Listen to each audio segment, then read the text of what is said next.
गौतम बुद्धका अनमोल विचारहरू केवल पढ्ने र सुन्ने कुरा मात्रै होइनन्। यदि जीवनमा उतार्न सकियो भने मानिसको सोच, व्यवहार र जीवनशैली नै परिवर्तन हुन सक्छ।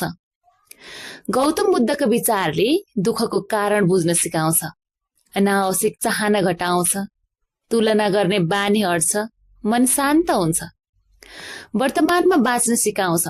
भूतकाल बितिसक्यो, भविष्य आएकै छैन, वर्तमान नै सत्य हो भन्ने कुरा सिकाउँछ। चिन्ता र तनाव कम हुन्छ, काममा ध्यान केन्द्रित हुन्छ, मन एकाग्र हुन्छ।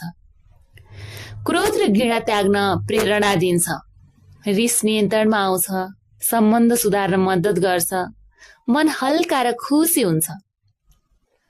राम्रो काम गर्ने प्रेरणा मिल्छ, नकारात्मक सोच हट्छ, जिम्मेवार जीवन बन्छ।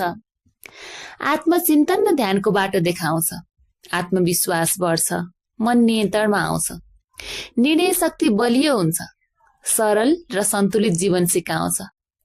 लोभ र अत्यास कम हुन्छ, सन्तुलित सोच विकास हुन्छ, आत्मजिम्मेवारी सिकाउँछ।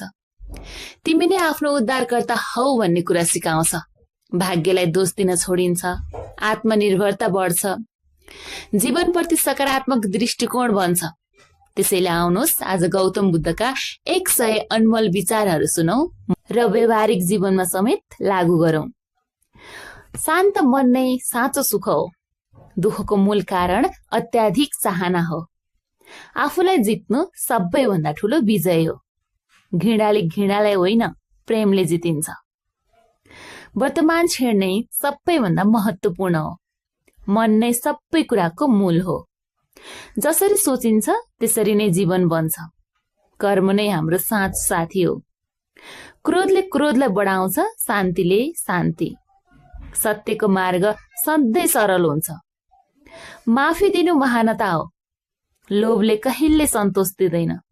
सन्तोष नै सबैभन्दा ठूलो धन हो। धैर्य सबैभन्दा ठूलो शक्ति हो। शब्दभन्दा कर्म ठूलो हुन्छ।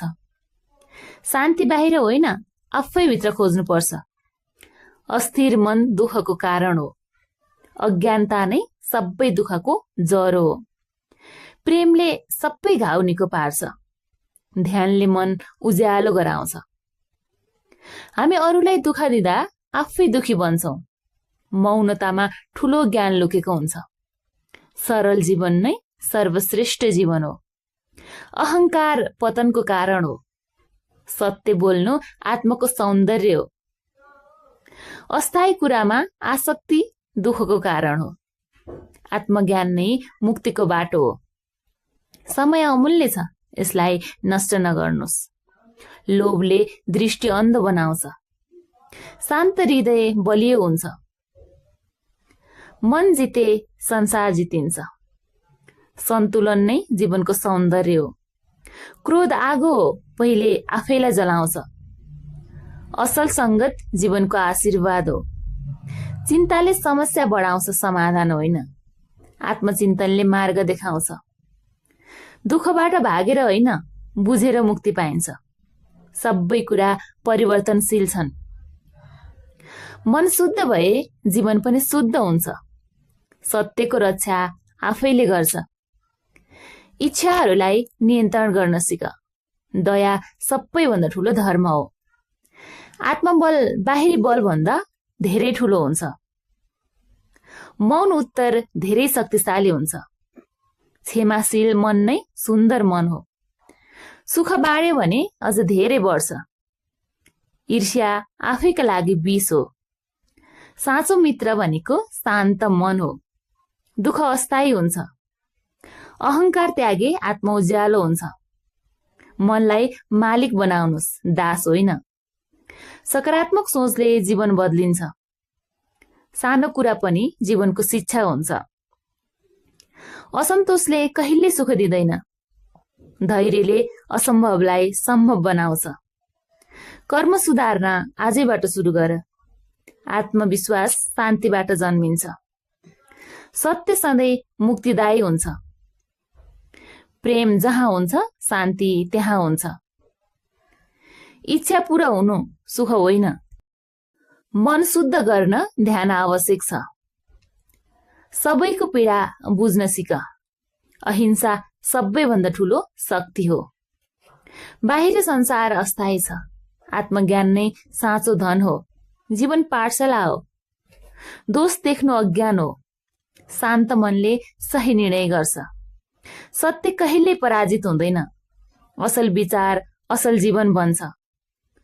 मन शान्त भए संसार शान्त देखिन्छ। दयालु हृदय शक्तिशाली हुन्छ। दुःख बुझ्नु नै मुक्ति हो। इच्छाहरूको अन्त्य नै शान्ति हो। आत्मचिन्तन आत्मविकास हो। साँचो सुख बाहिर होइन, भित्री मनमा हुन्छ। लोभ त्यागे मन हल्का हुन्छ।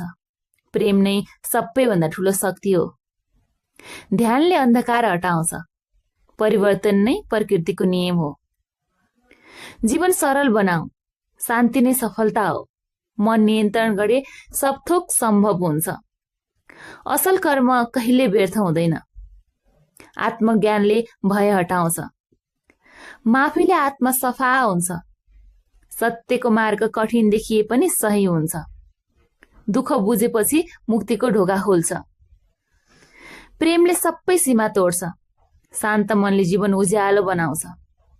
आफू बदल, संसार बदलिन्छ। बोध नै जीवनको सर्वोच्च लक्ष्य हो।